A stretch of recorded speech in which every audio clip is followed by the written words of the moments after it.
வணக்க மக்களே, நாம இந்த ஆரோக்கியமான பதிவில் தேங்காய் பாலில் நிறைந்துள்ள மருத்துவன்மைகளை பற்றி நம்ம விளக்கமாக பார்க்க போகிறோம். பொதுவாக என்ன சொல்லுவாங்க அப்படின்னா, தேங்காயில் இருக்கக்கூடிய அதிக கொழுப்பு நமது உடலுக்கு கேடு விளைவித்து மாரடைப்பு ஏற்படுத்தும். அதனால் தேங்காயும் அது சார்ந்த நிறைய உணவுப் பொருட்களையும் சாப்பிடக்கூடாது அப்படின்னு சொல்லுவாங்க. ஆனால் அது உண்மை கிடையாது. உண்மையில் தேங்காயில் பல நன்மைகள் நம்ம கொட்டி கிடக்குங்க.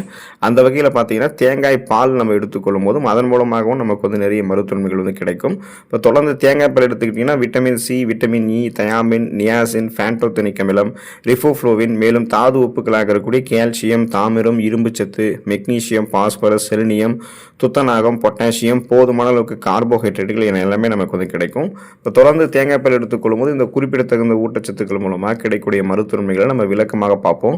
அதை பற்றி பார்க்கறதுக்கு முன்னாடி இந்த வீடியோவுக்கு மட்டும் ஒரு லைக் கொடுத்துட்டு இந்த தகவலை உங்களுக்கு தெரிஞ்சவங்களுக்கும் ஷேர் பண்ணிடுங்க. ஏன்னா இது அவங்களுக்கும் பயனுள்ளதாக இருக்கக்கூடிய ஒரு ஆரோக்கியமான பதிவு தான். இது போன்ற அப்டேட்ஸ்கள் நீங்கள் தொடர்ந்து பார்க்கறதுக்கு நம்மளுடைய ஹெல்த் நியூஸ் தமிழ் சேனலை மறக்காம சப்ஸ்கிரைப் பண்ணி வச்சுக்கோங்க. பக்கத்தில் இருக்கக்கூடிய பெல் பட்டனையும் கிளிக் பண்ணி ஆல் அப்படின்ற ஆப்ஷனையும் செட் பண்ணி வச்சுக்கிட்டீங்க அப்படின்னா நாங்கள் போடக்கூடிய எல்லா அப்டேட்ஸும் உங்களுக்கு நோட்டிஃபிகேஷன் அடிக்கடி சேரும். சரி வாங்க மக்களே, இப்போ வீடியோக்குள்ளே போயிடலாம். அனிமியா என்று சொல்லக்கூடிய ரத்த சோகை நோய், அந்த நோய் குணப்படுத்தப்பட்டு மீண்டும் வராமல் தடுக்கப்படுவதற்கெல்லாம் தேங்காய் பால் நம்ம எடுத்துக்கொள்ளலாம். போதுமான இரும்பு சத்து உடலில் இல்லாமல் இருப்பதால் பலருக்கும் இரும்பு சத்து குறைபாடு ஏற்பட்டு உடலில் இருக்கக்கூடிய ரத்த சிகப்பணுக்கள் குறையும். ஸோ ரத்த சிகப்பணுக்கள் குறையும் போது அதில் இருக்கக்கூடிய ரத்த புரதமான ஹீமோகுளோபினுடைய எண்ணிக்கையும் குறையும். இதனால் பார்த்தீங்கன்னா ரத்த அணுக்களில் போதுமான அளவுக்கு ஆக்சிஜன் சப்ளை கிடைக்காம நம்மளுடைய உடல் முழுவதுமாகவே நமக்கு ரத்த சோகை நோய் உண்டாகும். உடல் வலி கடுமையாக இருக்கும், உடல் பலவீனமாக இருக்கும், கவனமின்மை நமக்கு இருக்கும், குமட்டல், மயக்கம், வாந்தி இந்த மாதிரி பிரச்சனையுமே இருக்கும். இந்த மாதிரி ப்ராப்ளம் இருக்கும்போது நம்ம தேங்காய் பால் எடுத்துக்கொள்ளணும். ஒரு கப் தேங்காய் பாலில் உடலுக்கு அன்றாடம் தேவைப்படக்கூடிய இரும்பு சத்தில் 25% நமக்கு கிடைச்சிருங்க. எனவே அனைவருமே தேங்காய் பால் எடுத்துக்கொள்ளும் போது இரும்பு சத்து போதுமான அளவுக்கு பெறும்போது ரத்த சிகப்பணுக்கள் கரெக்டான லெவலில் அவங்களுக்கு உற்பத்தி ஆகிடும். ரத்த புரதமான ஹீமோகுளோபின் போதுமான அளவுக்கு ஆக்சிஜன் சப்ளைவை மேற்கொள்ளும் போது ரத்த சோகை பிரச்சனையிலிருந்து ஒட்டுமொத்தமாக நம்ம விடுதலை அடைந்துடலாம். எந்த விதமான மயக்கம், தலைவலி, சோர்வுமே அனிமியாவுக்கான அறிகுறிகள் எதுவுமே இருக்காது. நம்ம நலமோடு இருக்கலாம். நம்முடைய உடல் எடையை எந்த விதமான பக்க விளைவுகளும் இல்லாமல் ஆரோக்கியமான முறையில் குறைக்கிறதுக்கெல்லாம் தேங்காய் பால் நம்ம எடுத்துக்கணும். உடல் எடையை குறைக்கிறதுக்கு உடலுக்கு தேவையான அனைத்து சத்துக்களுமே கிடைக்க வேணும் அப்படின்னா அதுக்கு தேங்காய் பால் தான் சரியான தீர்வாக இருக்கும். அதாவது தேங்காய் பால் விரைவிலேயே உங்களுடைய பசியை அடக்க செய்யும். இதனால் அதிக உணவு, அதிக கலோரிகள் இருந்திருக்கக்கூடிய உணவுகளை சாப்பிட்றத உங்களுடைய உடல் பார்த்தீங்கன்னா எடுத்துக்காது. ஸோ அப்போ அதனால் உடல் எடையை அதை அதிகரிக்கிறத முன்னாடியே தடுக்க முடியும். இப்போ பார்த்தீங்கன்னா நம்ம வெயிட் லாஸ் பண்ணணும் அப்படின்னாலே உடலுக்கு அதிகப்படியான கலோரிகள் இருந்திருக்கக்கூடிய உணவுகளை கொடுக்கக்கூடாது. குறைந்த கலோரிகள் இருந்திருக்கக்கூடிய உணவுகளை எடுத்துக்கொண்டு பசியை கண்ட்ரோல் பண்ணி தான் நம்ம குறைக்கணும். அதுக்காக பட்னி கிடந்தாலும் நம்ம உடல் எடை குறைக்க முடியாது. இப்போ நீங்கள் தேங்காய் பால்லாம் எடுத்துக்கிட்டிங்கன்னா இதுவே உங்களுக்கு உணவுகளை சாப்பிட்டு முடிச்ச ஒரு ஃபீலை கொடுக்கும். இதனாலவே நீங்கள் அதிகப்படியான உணவுகள் எடுத்துக்கொண்டு வெயிட்டை இன்னும் அதிகப்படுத்திக்க மாட்டீங்க. அதை முதல்ல ஸ்டாப் பண்ணிடுவீங்க. தேங்காய் பால் இருக்கக்கூடிய ஊட்டச்சத்துக்கள் ஏற்கனவே உங்களுடைய உடலில் தேங்கியிருக்கக்கூடிய அதிகப்படியான கொழுப்புகளை கரைத்து உங்களுக்கு ஆற்றலாக மாற்றி கொடுத்துரும். அதாவது கொலஸ்ட்ரால்ஸை எனர்ஜியாக கன்வெர்ட் பண்ணி எரிச்சிடும். இதனால் தொப்பை, தேவையில்லாத கொழுப்புகள்லாம் கரைக்கப்பட்டு கட்டுக்கோப்பான உடலமைப்பை தொடர்ந்து நீங்கள் பராமரித்துக்கொள்ளணும் அப்படின்னா தேங்காய் பால் எடுத்துக்கொள்ளலாம்.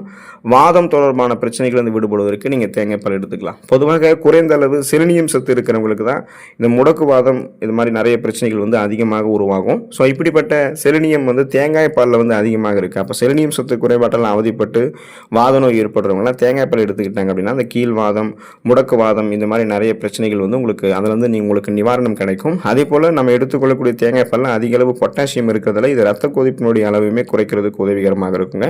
அப்போ தொடர்ந்து பார்த்தீங்கன்னா அந்த வாதம் தொடர்பான பிரச்சனை எதுவும் இல்லாமல் நீங்கள் நலமோடு இருக்கணும்னா தேங்காய் பால் எடுத்துக்கொள்ளலாம். கொலஸ்ட்ரால் பிரச்சனைகள் விடுபட்டு இதயத்தை ஆரோக்கியமாக பராமரித்துக் கொள்வதற்கு நீங்கள் தேங்காய் பால் எடுத்துக்கலாம். முக்கியமாக தேங்காய் பால் இருக்கக்கூடிய நிறைவு உற்ற கொழுப்புகளில் 50% லாரிக் அமிலம் இருக்குங்க. இது உடலில் இருக்கக்கூடிய கெட்ட கொழுப்பினுடைய அளவை குறைச்சி இதயம் ஆரோக்கியமாக இருக்கிறதுக்கு வேண்டிய, உடல் ஆரோக்கியமாக இருக்கிறதுக்கு வேண்டிய நல்ல கொழுப்பினுடைய அளவு மட்டும்தான் அதிகரிக்கும்.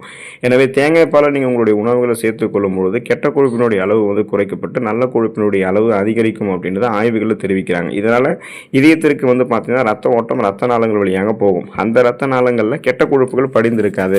படிந்திருக்கக்கூடிய கெட்ட கொழுப்புகளையுமே தேங்காய் பால் அகற்றிவிடும். இதனால் ரத்த நாளங்கள் வழியாக ரத்த ஓட்டம் இதயத்திற்கு கிடைக்கும், உடலெங்கும் கிடைக்கும். இதயத்துக்கு ரத்த ஓட்டம் சீரான அளவில் கிடைக்கிறதால மாரடைப்பு, பக்கவாதம், இதய தமனிகளில் வீக்கம் ஏற்படுதல், இதய தசைகள் வலுவிழுந்து போகுதல் போன்ற எந்த பக்க விளைவுகளுமே உங்களுக்கு ஏற்படாது. இதயம் பன்மடங்கு பலம் பெறும். இதய துடிப்பு உங்களுக்கு சீராக இருக்கும். ஸோ அப்போ தேவையில்லாத கொலஸ்ட்ரால்ஸ் எல்லாம் குறைச்சிக்கணும், இதயத்தை பராமரித்துக்கணும்னா தேங்காய் பால் எடுத்துக்கலாம். நோய் எதிர்ப்பு சக்தி திறனை அதிகரிக்கிறதுக்கு தேங்காய் பால் எடுத்துக்கலாம். தேங்காய் பாலில் விட்டமின் சி என்று சொல்லக்கூடிய உயர் சத்து நிறைந்திருக்கிறதால உடலில் நோய் எதிர்ப்பு அமைப்பை எப்போதுமே இது பலப்படுத்தும். முக்கியமாக நோய் எதிர்ப்பு சக்தியை கூட்டக்கூடிய மோனோலாரின் என்னும் கூட்டுப்பொருள் தேங்காயில் தேங்காயில் மட்டும்தான் அதிகமாக இருக்குது. இந்த நோய் எதிர்ப்பு ஆற்றலை நீங்கள் அதிகரிக்கிறதனோட ரத்த கொழுப்பை குறைக்கிறதுக்குவே இது உங்களுக்கு ஹெல்ப் பண்ணும். தேங்காயை தவிர இந்த நோய் எதிர்ப்பு சக்தி இயற்கையாக கிடைக்கக்கூடிய இன்னொரு இடம்னா தாய்ப்பால் மட்டும்தான். ஸோ அதை தாண்டி பார்த்தீங்கன்னா இம்யூன் பவரை உங்களுக்கு இந்த தேங்காய் பாலுமே அதிகப்படுத்தும். ஸோ அந்த நோய் எதிர்ப்பு சக்தி திறனை அதிகப்படுத்தும் பொழுது உங்களுக்கு இருக்கக்கூடிய சாதாரணமான நோய்களான சளி, காய்ச்சல், இருமல், தலைவலி இந்த மாதிரி பிரச்சனைகளை குணப்படுத்துறதுக்கும் சீசனலாக புதுசாக அட்டாக் ஆகக்கூடிய பாக்டீரியா, வைரஸ் போன்ற பருவகால தொற்று வியாதிகள், பூஞ்சை தொற்று வியாதிகள், புதுசாக ஒரு நோய் கிருமி நம்மை தாக்கும் போது ஏற்படக்கூடிய நோய்கள், இது எதையுமே நீங்கள் மாட்டாமல் எந்த நோய்களுமே தாக்கமே உங்களுக்கு ஏற்படாமல் நீங்கள் நலமோடு இருக்கணும், நீண்ட நாட்கள் ஆயுட்காலம் அதிகமாக வாழணும்னா தேங்காய் பால் எடுத்துக்கொள்ளலாம். உங்களுடைய உடலை பலப்படுத்தக்கூடியது தேங்காய் பால். இப்போ வயது முதிர்வின் காரணமாகவும் தசை நரம்புகளுக்கு போதிய சத்துக்கள் கிடைக்காதனாலும் சிலருக்கு உடலினுடைய பல பகுதிகளில் இருக்கக்கூடிய தசைகள், நரம்புகள் போன்றவற்றில் இறுக்கம் ஏற்பட்டு மிகுந்த சிரமத்தை அது கொடுக்கும். அவங்களால எந்த வேலைகளுமே செய்ய முடியாது, சுறுசுறுப்பாக செய்ய முடியாது. உட்கார்ந்தா, நடந்தா, எப்படி நின்றுனாலுமே அவங்களுக்கு உடல் வலிக்க ஆரம்பிக்கும். அவங்கெல்லாம் வாரத்திற்கு 3 முறையாவது தேங்காய் பால் சாப்பிட்டு வரும்போது தசை நரம்புகள் ஏற்படக்கூடிய இறுக்கத்தன்மை அவங்களுக்கு தாழ்த்தப்பட்டு உடலுக்கு நல்ல மாற்றத்தை நல்ல நலத்தை கொடுக்கக்கூடியதாக தேங்காய் பால் இருக்குது. இதனால் அவங்க எலும்புகளை ஆரோக்கியமாக வைத்துக் கொள்வதற்கு முடியும். இப்போ எலும்புகள் வலிமையாக இருக்கிறதுக்கு கால்சியம் சத்து தான் மிக அவசியமாக இருக்குது. அதே போல் பாஸ்பரஸ் சத்தும் எலும்புகளினுடைய ஆரோக்கியத்திற்கு முக்கியம் இல்லையா? அதாவது பாஸ்பரஸ் உடலில் இருக்கக்கூடிய அனைத்து எலும்புகளினுடைய தேய்மானத்தையும் தடுக்கும். தேங்காய் பாலில் கால்சியம் மற்றும் பாஸ்பரஸ் எல்லாம் கரெக்டான லெவலில் இருக்கிறதால அடிக்கடி நம்ம இதை சாப்பிட்டு வரும்போது நம்மளுடைய உடலை பலம் பெற வைத்துக் கொள்ளலாம், எலும்பு ஆரோக்கியத்தை மேம்படுத்திக் கொள்ளலாம். இதனால் ஆஸ்டியோபோரோசிஸ், எலும்பு மெலிவு நோய், மூட்டு வலி, எலும்புருக்கி, முடக்குவாதம், எலும்பு மஜ்ஜைகளில் ஏற்படக்கூடிய பிரச்சனை, மூட்டு அலர்ச்சி போன்ற எந்த எலும்பு தொடர்பான பிரச்சனையும் இருக்காது. நரம்பு தளர்ச்சி பிரச்சனையும் உங்களுக்கு இருக்காது. தசைகளில் ஏற்படக்கூடிய இறுக்கம், தசைப்பிடிப்பு போன்ற பிரச்சனையும் இருக்காது. ஒட்டுமொத்தமாகவே உங்களுடைய உடலை வலுப்பெற வைத்துக் கொண்டு ஸ்ட்ராங்காக நீங்கள் பேலன்ஸ் தடுமாறாமல் நீங்கள் ஸ்ட்ரென்த்தாக இருக்கிறதுக்கெல்லாம் தேங்காய் பால் உங்களுக்கு ஹெல்ப் பண்ணும். சருமம் ஆரோக்கியமாக இருக்கிறதுக்கு தேங்காய் பால் எடுத்துக்கொள்ளலாம். தேங்காய் பால் அடிக்கடி நீங்கள் சாப்பிட்டு வந்தீங்கன்னா சருமத்தில் ஏற்படக்கூடிய சுருக்கங்கள் உங்களுக்கு நீங்கி உங்களுடைய தோலில் பளபளக்கக்கூடிய தன்மை அதிகரிக்கும். தோலினுடைய நிறத்தையுமே கூட்டி இளமை தோற்றத்தை தக்க வைக்கிறதுக்கு தேங்காய் பால் ஹெல்ப் பண்ணுங்க.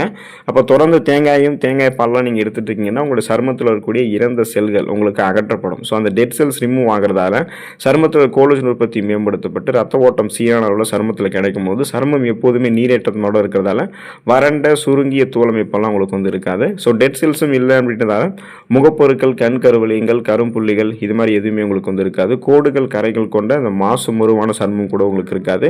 மின்னக்கூடிய பளபளப்பான மிருதுவான சருமத்தை தேங்காய் பால் உங்களுக்கு கொடுக்கும். குடல் புண்கள் பிரச்சனைகள் விடுபடுவதற்கு நீங்கள் தேங்காய் பால் எடுத்துக்கலாம். முக்கியமாக இந்த வயிற்றுப்புண் ஆறுவதற்கு தேங்காய் பால் போல மருந்து எதுவுமே இல்லைன்னு சொல்லலாம். எனவே வாய்ப்புண், வயிற்றுப்புண், இந்த அல்சர் ப்ராப்ளம்லாம் உங்களுக்கு இருக்குது அப்படின்னா தேங்காய் பால் நீங்கள் சாப்பிட்டீங்கன்னா விரைவில் புண்கள் உங்களுக்கு ஆறிடும். முக்கியமாக இந்த குடல் புண்கள் ஆறணும் அப்படின்னா நீங்கள் காலை உணவுகளை எப்போதுமே தவிர்க்காமல் சாப்பிடணும். காரசாரமான உணவுகளாக சாப்பிடாமல் இருக்கணும். ஸோ அதை நீங்கள் மெயின்டைன் பண்ணும்போது குடல் புண்கள் தீர்வதற்கு, விரைவில் தீர்வதற்கு தேங்காய் பால் உங்களுடைய உணவுகளை சேர்த்திங்கன்னா அந்த குடல் புண்கள் சரியாயிடும். இப்போ எந்த விதமான வயிற்று கோளாறுகளுமே சரி செய்யக்கூடிய தன்மை, உடல் சூட்டை தணிக்கக்கூடிய தன்மை, இது மாதிரி பல்வேறு விதமான நன்மைகள்லாம் பார்த்தீங்கன்னா நம்ம எடுத்துக்கொள்ளக்கூடிய தேங்காய் பால் இருக்குது. பொதுவாக எதையுமே நம்ம அளவாக பயன்படுத்தணும்னா எந்த பிரச்சனையும் வராதுன்னு சொல்லுவாங்க. ஸோ அதுக்கு பார்த்தீங்கன்னா தேங்காய் பாலுமே நீங்கள் அளவாக எடுத்துக்கொள்ளுங்கள். இதில் இருக்கக்கூடிய குறிப்பிடத்தகுந்த ஆரோக்கியமான ஊட்டச்சத்துக்களை பெற்று நலமோடு வாழக்கூடிய வாய்ப்பை பெறுங்க. அடுத்த ஆரோக்கியமான பதிவில் மறக்காமல் சந்திப்போம். நன்றி மக்களே.